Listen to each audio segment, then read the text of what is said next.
সুপ্রভাত বন্ধুরা, সবাই কেমন আছো? আশা করি সবাই ভালো আছো, আর আমিও ভালো আছি। তো আজকে ব্লগটা আমি এখান থেকে শুরু করলাম। তো দেখো বন্ধুরা, সকাল সকাল আমি ঘুম থেকে উঠে পড়েছি। আর আমি কিন্তু সকাল সকাল উঠতে পারিনি বন্ধুরা, এখন বাজে 9টার মতো। হ্যাঁ, তো আমি এখন ঘুম থেকে উঠলাম কারণ রাত্রিবেলা অনেক রাতে ঘুমিয়েছি, 2-2:30টার সময়। সেই জন্য আমি অনেক দেরিতে ঘুম থেকে উঠেছি। আর উঠে দেখো, এগুলো কালকেকার জামা কাপড়। এখন তো শীতকাল পড়ে গেছে, অনেক ভালোই ঠান্ডা পড়ে গেছে জানো তো বন্ধুরা। তো সেই জন্য কালকেকার জামা কাপড়গুলো শুকনো হয়নি, হাফ শুকনো হয়েছে।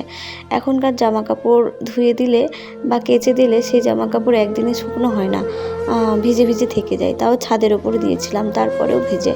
তো যাই হোক, সেই জামা কাপড়গুলো রাখা ছিল ঘরেতে, সেগুলো আমি আবার আজকে মেলে দিলাম। আজকে গরম করে নেব, তারপরে ওগুলো ভাঁজ করে রেখে দেবো।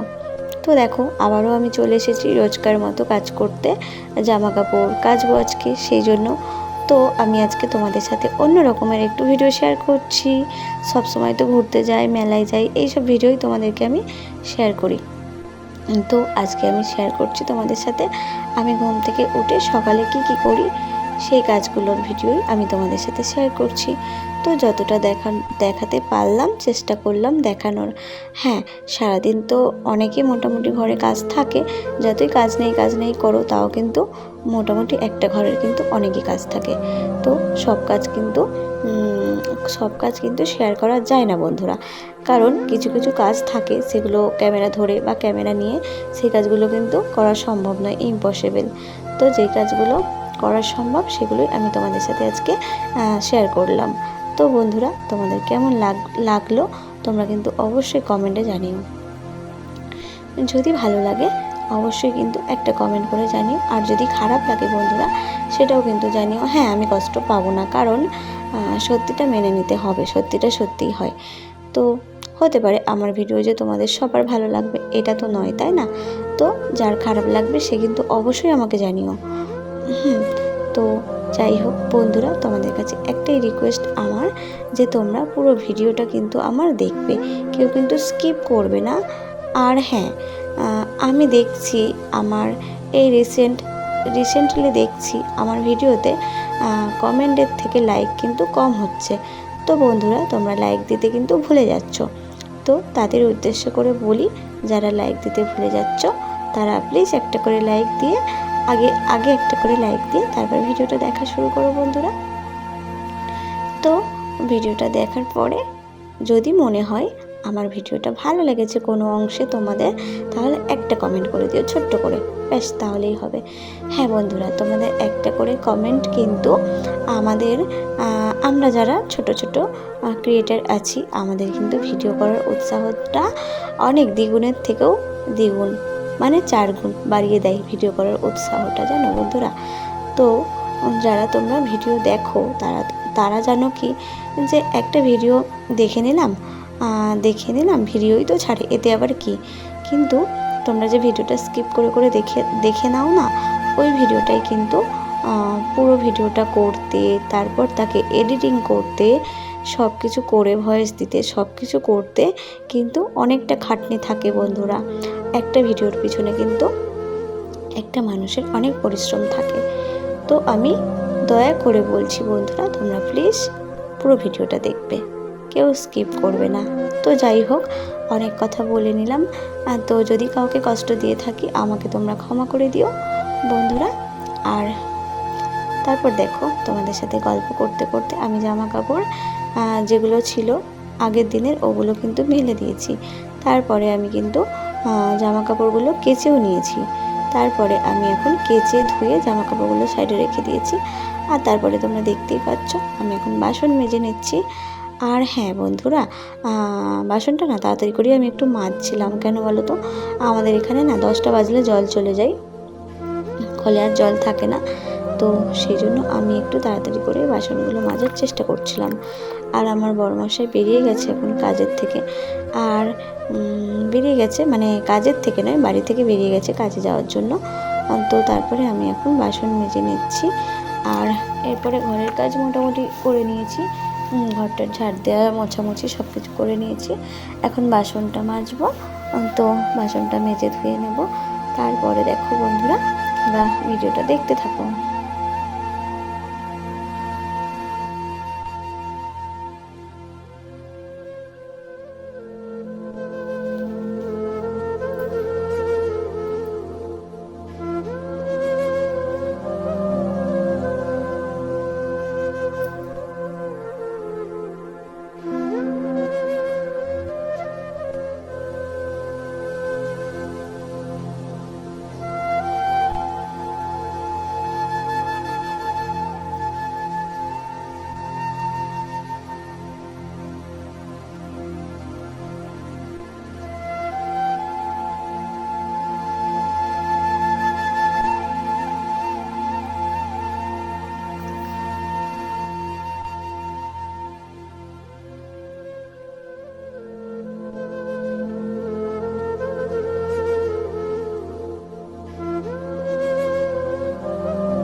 তো দেখো বন্ধুরা, জল কিন্তু চলে যাচ্ছে। আমি বালতিটা এখানে পেতে দিলাম। তারপর দেখো আমি চলে আসলাম, মাছ নিয়ে চলে আসলাম।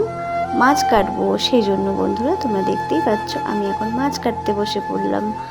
তো আমি এখানে বটিটা নিয়ে নিলাম, তারপর বালতিটা ওদিকে আমি বসিয়ে দিলাম। মাছটা না প্রচণ্ড স্লিপ করছিল, এই জন্য একটু জল দিয়ে দিলাম মাছটার ওপরে, কারণ মাছটা একটু লেলা লেলা ভাবছিল ওপরটাই। মাছটা যেমন হয় আর কি, একটু হরহর করছিল, সেই জন্য একটু জল দিয়ে ধুয়ে নিলাম। ভাবলাম যে স্লিপটা কম করবে, তো তারপরে একটু জল দিয়ে ধুয়ে নিলাম, এই আর কি। তারপর আমি দেখো এখানে মাছটা মানে কাটার জন্য করছি। মাছের ওই ডানাগুলো না ভালো শক্ত ছিল, কাটতে একটু মানে দেরি হচ্ছিল, জানো তো বন্ধুরা। আর এটা মাছটা জানো তো এটা কী মাছ বলো তো বন্ধুরা? এটা কিন্তু সিলভার কাপ মাছ। তোমরা কে কী মাছ বলো এটাকে একটু কমেন্টে জানিও। আমাদের এখানে কিন্তু এই মাছটাকে সিলভার কাপ মাছ বলে। আর এই মাছটা ছিল 1 কেজি ওজন ছিল। তো মাছটা 1 কেজি ছিল, আর এই মাছটা সেজন্য অনেকটা বড় ছিল। আর এই মাছের আঁশগুলো তো একটু ছোট ছোট হয়, বেশি বড় হয় না। তো এটা যেহেতু একটু বড় মাছ, সেই জন্য এই মাছের আঁশটা একটু একটু বড় বড় আছে, কিন্তু খুব বেশি বড় নয়। আর এর থেকে ছোট মাছ হলে আরও ছোট আঁশ হয়। তো যাই হোক, দেখো বন্ধুরা, আমি তোমাদের সাথে বকবক করতে করতে মাছটা আমি এখন কেটে নিচ্ছি। দেখো আমি মাছটা প্রথমে মাথাটা কেটে নিলাম। তারপরে যেহেতু বড় মাছ তো পিত্তিটা যদি ঘেটে যায় তখন কিন্তু খুব মুশকিল হয়ে যাবে, খেতে পারবো না, তেতো লাগবে। তো তারপর দেখো আমি মাছটা এখান দিয়ে পেটি করার জন্য এখান দিয়ে দেখো মাঝখান থেকে মাছটাকে ভাগ করে নিলাম। তো দেখো এই যে, আর আমার বড় মাছাই তো পেটি খেতে খুব ভালোবাসে। ও কাটার জন্য মাছ খেতে পছন্দ করে না, সেই জন্য ওই যে আগে যেটা কেটে রাখলাম ওইটা আমার বরের ফেভারিট। ওখানে একটু দেখবে ওই ওই জায়গার মাছটা কাটাটা কম থাকে, আর একটু চর্বি চর্বি থাকে, তো ওর খেতে খুব ভালো লাগে, সেই জন্য ওইটা আগে কেটে ওর জন্য রেখে দিলাম। আর পেটিগুলোও আগে কেটে আমি ওর জন্য রেখে দিলাম, কারণ ও কাটা মাছ খেতে পারে না, সেই জন্য পেটিগুলো ওর জন্য রেখে দিলাম। আর তারপরে আমি এদিকে এই মানে এর দিকটা কাটছি, একটা একটা করে আমি এখন পিস করে নিচ্ছি বন্ধুরা।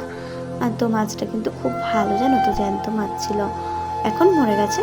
তো জ্যান্ত মাছ ছিল, অনেক রক্ত মানে বেরোচ্ছিল। তো যাই হোক, তারপরে দেখতে থাকো, আমার মাছটাও কাটা হয়ে গেছে। মাথাটা দেখো বন্ধুরা কত বড়। মাছগুলো সব পিস পিস করে নিলাম। আর মাথাটা এখন আমি মানে মাথাটা এখন আমি মাঝখান থেকে করে নেবো, কেটে নেবো। কারণ কি, অনেক বড় মাথা তো, তো মাথাটা মাঝখান থেকে যদি আমি না কাটি তাহলে কি হবে বলো তো, মাথাটা মানে ভালো করে ভাজা হবে না, ওর মধ্যে নুন হলুদ মানে সব কিছু ভালো করে ঢুকবে না, আর ভাজাটা ভালোভাবে হবে না, তো তখন খেতে কিন্তু ভালো লাগবে না। সেই জন্য আমি মাথাটা মাঝখান থেকে কেটে নিলাম, আর মাথার ভেতরে যে মাছের যে লাল লাল যে ফুলকাগুলো থাকে সেগুলো আমি বের করে ফেলে দিলাম। তো মাছটা আমি রেখে দিলাম।